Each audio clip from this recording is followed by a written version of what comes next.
Well, welcome back to the shop on this beautiful June summer morning. Now I'm just finishing up the last few details to get this 2011 Tiffin Allegro bus ready for sale, which quite honestly has been fighting me for a few weeks now here in the heat. Now I'm not completely through with it. I still have to replace this stovetop, which gave out, and I'm still waiting for one more rocker switch to come in. However, even though the countertops, the solid cherry wood cabinetry and trim, the GE profile residential refrigerator, center bathroom, the hide-a-bed sofa, the full-length original factory porcelain tile front to back, and residential living with the 4 slide-outs on the shorter 40-foot diesel pusher from Tiffin, including room for a king-size bed in the backslide, and 3 roof ACs on the roof above, are all great reasons for me to show you this 2011 Tiffin Allegro bus. Despite the glaring problem with this bathroom door not being able to open up when this slide out room is closed, even though you can turn sideways to get in and have a pretty decent sized bathroom in here, granted it does have moisture in that window. And even though the owner of this 2011 Tiffin Allegro bus would be more than happy to have me showcase this coach to you guys because it is for sale. And yes, I did inspect the roof above, and it's in decent condition. A little issues that I have to take care of still. And even though I did throw brand new 6-volt batteries in there, there's 6 of them. That's not the video I want to make today.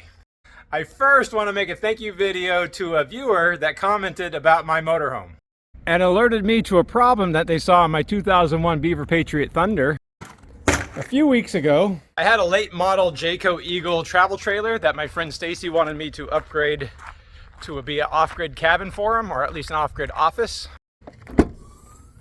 And in that video, I was talking about the lithium iron phosphate batteries from Vatrer that I was installing on the Eagle, because I was putting 48-volt Vatrer server rack batteries in and comparing them to the 12-volt Vatrer battery that I put in my motorhome, just illustrating the differences between the two of them. Oh, it still works. And in the video, I pulled out my battery tray just like that, and I was kind of showing the battery right here. Basically just pointing out this is a 12.8 lithium iron phosphate from Vatrer. And I don't know, maybe it's Vatrer, what do I know? But at any rate, when I was pushing the battery back in, I didn't recognize it from the video, but the viewer did. My battery cable is loose on my fuse holder right there. That goes to my inverter. I, of course, naturally, they put a comment on the video, and I went back and I watched the video. I'm like, it does look like it's loose. And then I came back to the shop the next day, and sure enough, it was loose. So I thought on this video, I would go ahead and say thank you to that commenter.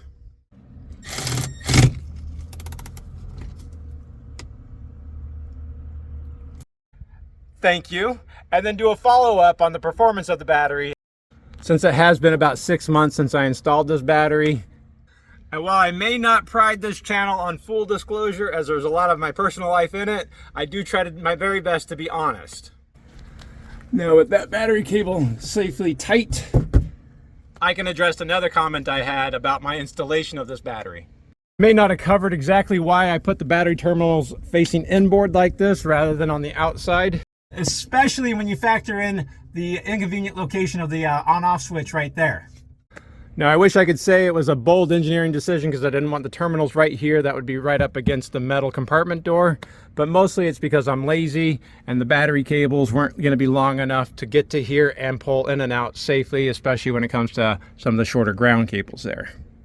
But since we're talking about the terminals, I pointed out that I liked the plastic covers they had for putting over the terminals. But what I didn't point out is that the ground one right here, I had to modify quite a bit because I could not get all cables on there that I needed to get on there. Maybe I could have put a bus bar somewhere else for this, maybe. But that plastic was also pretty brittle. And it broke as I just tried to cut it and modify it. It's just a ground lug, so I'm not too concerned about it. And that cover is still technically working. But I do wish it was a less brittle plastic that they used for it. Otherwise, I do like the design of that terminal block.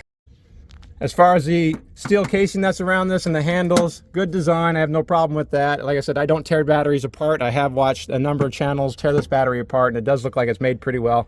This is where the cells are actually located, and the front right there is where the BMS is located. However, in the video, I did point out there were some vents on the front of the battery right there that I thought were kind of problematic because of the location on my RV. This is exposed to the weather outside. And even though I do have a beautiful plastic splash guard underneath, the back of this is open to the engine compartment, and this whole thing just gets caked with dust. Now, while I did reach out and express my concerns about being weatherproof and dustproof because of the ventilations on the side of the battery, Vatrer did indicate that that wasn't a problem. And with the tear downs, it doesn't seem like it's much of an issue. However, this is a very dusty compartment. And maybe I threw caution to the wind and covered up those vents with a black plastic sticker on both sides right there. Now, the other gee whiz factor that they incorporated into this battery design that I don't understand it. At the top of the battery right here is a little dial. That should be the analog battery temperature and moisture indicator. Two things. It says it's 30 degrees Celsius right now. It is much hotter than 86 degrees for sure. And in the teardown videos, this is not in any way connected to the battery cells whatsoever, so it's not really giving you a great indicator of the temperature. And I have my doubts on the moisture level inside right there too in this desert. I'm not sure 70% seems right. So I definitely have my doubts about the importance or the effectiveness of that analog dial indicator on the top of the battery. But that's not too much of an issue because this does have a built-in BMS system with Bluetooth connectivity. You go to your tablet or your phone and use one of the two available apps to utilize that BMS system. You can see the actual temperature of the batteries very easily. However, when it comes to the range of that Bluetooth connectivity from the BMS system back there, there is a problem with that too that I've heard from other viewers and even from myself. Now, when I drive down the road, I have a phone holder right here on my dash that you may have seen from a lot of the videos that I've done driving this down the road. For me, this is just about the sweet spot of where that Bluetooth connectivity is lost. So for my motorhome, this is 40 foot from back to the front. And while that battery is maybe 5 feet from the back of the RV, and of course a few feet inboard, meaning we'll roughly call it 40 feet away, I do have problems connecting to the battery driving down the road periodically. I think it's just almost acceptable because there's so much metal that it has to go through to get all the way up to the front here because I have a very nice motorhome. But I have had some people comment that on their fifth wheels, where the battery's in the front right there, just right here in the living room area, they don't have connectivity. Which is in stark contrast to the Jayco Eagle that I put the server rack batteries in. When I was on the rear roof of the trailer, I had connectivity to the batteries just fine. But I'm not doubting the experience that some of the commenters are expressing to me. Especially because really from the battery to the front is not an exceptionally long distance for Bluetooth. Even my LG headset that I wear incessantly, I can leave my phone on this side of the shop and have it all the way until I get inside the storage container over there, which is much further away than 40 feet. Otherwise, when we're talking about the Bluetooth connectivity to the app, it's just like every other modern app, it feels like. It's a bit buggy. It doesn't always give you the information. Sometimes you have to log out and back in again to update the battery. So it's not as real time as I'd like it to be, not as trouble-free, no matter of the two apps that you use. Now, otherwise, when we talk about the performance of the battery at this point, I have zero complaints. So if I turn the inverter on, the refrigerator's running. I'll turn all my 110 lights on.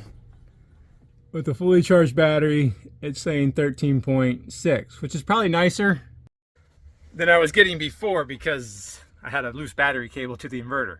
So again, thank you very much to that commenter. That just goes to illustrate how important constant vigilance and inspections on RVs really is. Now if I go to the app right here, looks like an elephant. I could run like this for about 26 hours, it seems like. That's pretty cool. Currently discharging about 18 amps or 240 watts of power. And if I go down here, we can see the temperatures.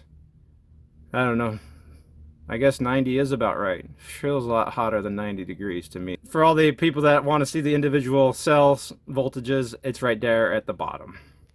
If we scroll right back up here to the cycle index, you can see it says 5.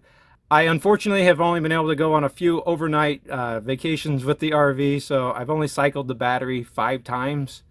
And I think the first one was a factory, so I have a lot more work to do on that. One thing we may not have pointed out, I did a follow-up video talking about the importance of integrating the chassis into the lithium iron phosphate, and I put in that battery smart relay. I've had no issues with that. My alternator hasn't burned up, so we don't have to worry about that. It is working just as I said it would. If you wanted to change out to a DC to DC converter, more power to you. I just like simpler systems, and a relay off or on is much simpler for me to troubleshoot. Whereas a controller, a smart controller like a DC to DC converter like that, does start getting complicated. Which brings me to my next point. When I showed you the current state of the battery, even though it's quite sunny out here, we were not making any power from the solar panel because I have that turned off. I did find the Renogy solar charge controller that I used. Even though it's pretty good quality 40 amp MPP charge controller, there's my model number right there. And I had gotten the Bluetooth module to connect to it from my phone. And even though it does have a lithium mode or setting on it, I could not make heads or tails of this thing charging the lithium battery correctly. Even in full sun, this would immediately go down to like a float mode, and I wasn't even getting more than 2 amps of charge out of it. I went through all the different settings that I could figure it out. I tried to do a custom setup on it, and I went to all the discussion boards to make heads or tails of it, and I could not get it to work. And because I had such good luck with the Victron system on Stacy's trailer, I've decided to upgrade my solar charge controller to a MPP charge controller from Victron. And this one has a Bluetooth built into it, so I don't have to pay for an extra module. Not that this is cheap by any means. In fact, that's why I went with Renogy, because it was so much cheaper than the Victron. But it looks like the Victron is what I'm going to need to operate this Vatrer lithium iron phosphate battery with 460 amp hours on it. Now for me, because I'm lazy and I don't do things always the right way, if you can see my TV bracket, it's just a bungee cord. I did mount my solar charge controller behind the TV right here.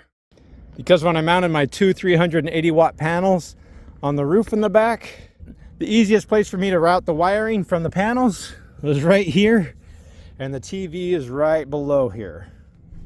And then it just comes down from the ceiling right there, right behind the TV. I already showed you. And I had it mounted on the wall right there. Oh, this is something of a hassle to work with. In a perfect world, if I had all the time in the world, this TV would be mounted right above the window right there. I would make cabinet doors and make another storage compartment in here. I don't know if you guys can tell or not, but I have more than enough projects to keep me busy. And one day, maybe I'll get to that, but I doubt it. I'm not pushing myself for that one. Even though having that actually centered on the window would be such a better viewing angle from the bed. Now, I won't cover in depth the installation of this Victron smart controller. I went with the 150 and 60, so it's 150 volts from the array, 60 amps current output, so 20 amps more than my 40 amp from Renogy. But I will show you a few things that I have learned about these Victron controllers over time. So the first thing is it's using the exact same style lug connectors. They're just clamp connectors using a Phillips bit or screwdriver that Renogy was using. And while you can connect to your phone with Bluetooth using the Victron app, it has a very easy to read built-in indicator from bulk absorption to float. The second most important thing for lithium iron phosphate installation is going to be on the end right here. And Victron doesn't give you any information unless you actually dig deep into the website. When you want to set this up for lithium iron phosphate or lithium batteries, we do need to set this controller up so it knows what lithium iron phosphate is. In the previous video, I think I called it J, but I don't know why I said J. At the bottom of here, there's a little rotational setting. You need to take it to 7.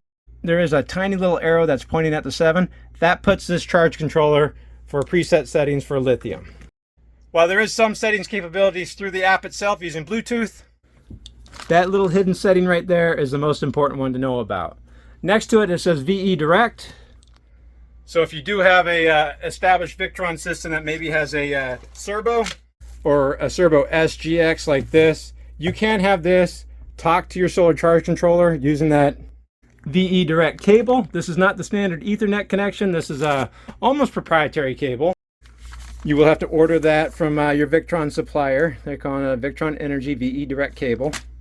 And it looks like this, almost like a little computer cable.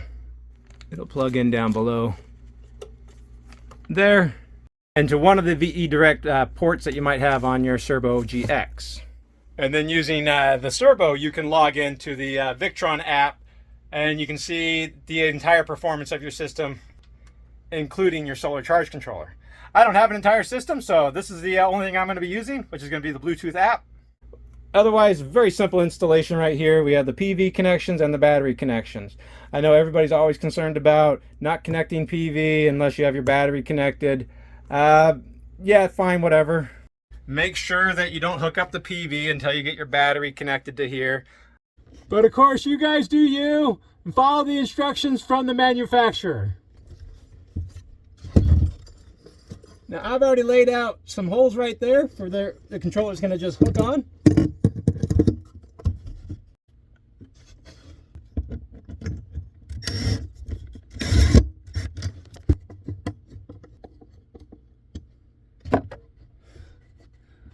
Now, you might find it easier to hook up the wirings first before mounting it on the wall. I already have my zip ties connected on the wall, and I'm not going to cut those and put them back on again because my access is already pretty tight in here. I'm just going to go ahead and finish hooking up the wires right here, then we'll power up the system and see how we're looking. And of course, really and obviously the most important thing to do is get your polarity hooked up correctly from the battery. Positive to positive, negative to negative. I'm going to go ahead and reconnect my battery to the MPP charge controller. Now, everybody in my comments is always obsessed about making sure you have the load connected before you connect the solar array on top. And I hope, if anything, this does prove that I read and appreciate all the comments that you guys make on my videos.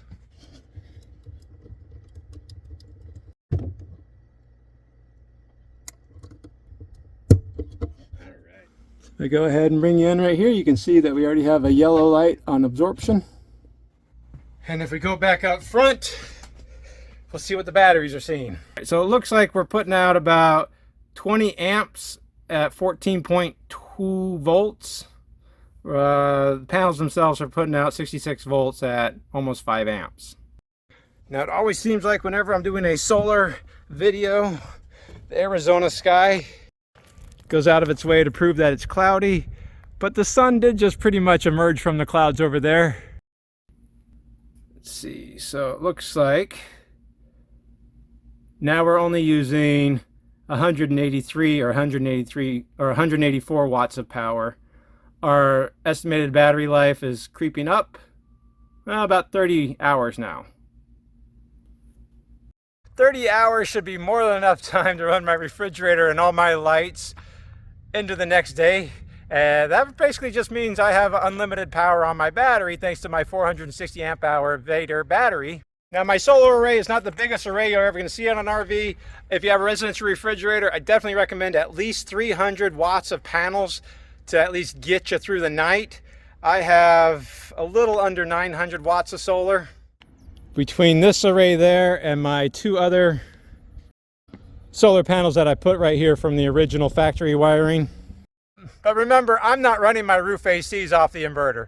Just the refrigerator, the 110 outlets, and the lighting inside, and of course, all my 12 volt lights. Now, if I were going to be so bold as to try to run my roof ACs off of my Vatrer battery right there, or if you want to do that, you're going to want to install a lot more than just one of these 460 amp hour batteries.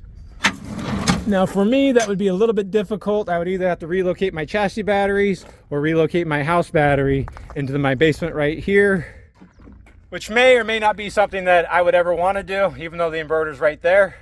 I've been more than impressed by the performance of this Vatrer battery right there. So if you do want to do something like that. Now may not be a horrible time to go to Vatter's website. Apparently they're doing a giveaway where they're going to be giving away these expensive batteries for free. The rules are pretty straightforward. I think log into social media accounts, something like that, and then they'll select a winner. I don't have anything to do with that. If you decide to do that, fantastic. And if you win a battery, fantastic. I'm happy for you. I don't get any sort of kickbacks on it. I'm just trying to share the information. I think I do have that little bit of a discount code that I'll put in the description right here. But again, no pressure whatsoever to use that link, use these batteries, do whatever is right for you guys. I'm tired, it's hot, and believe it or not, I have other things I need to do. Thanks a lot for watching. I hope that was a pretty good update and answered all your questions. Again, thanks for the heads up on my battery cable. You guys are more than welcome to correct me on anything that you see wrong, and I'm more than happy to accept it. Thanks a lot for watching, guys. Bye.